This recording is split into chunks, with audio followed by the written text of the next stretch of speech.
Welcome to Luca and Miguel. Enjoy the video. You'll start by attaching and preparing the destination. Plug in your external drive or connect to the network share, then open Disk Utility to confirm or format it as apps or Mac OS extended. Once done, make sure the drive is mounted and named clearly so Time Machine can find it.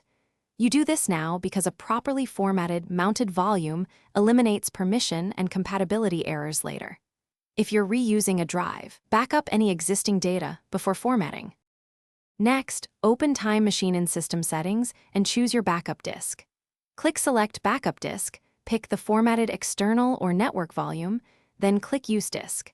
Mac OS will prompt if encryption is recommended. Enable it if you want secure backups. Toggle Backup automatically to let Time Machine run hourly snapshots.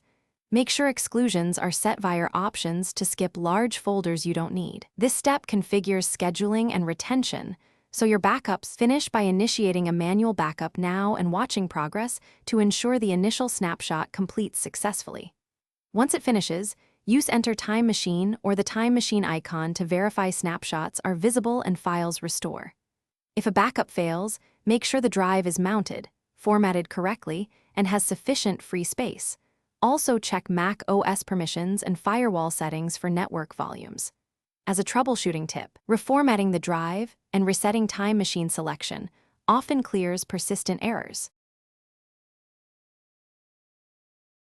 Thanks for watching and please subscribe.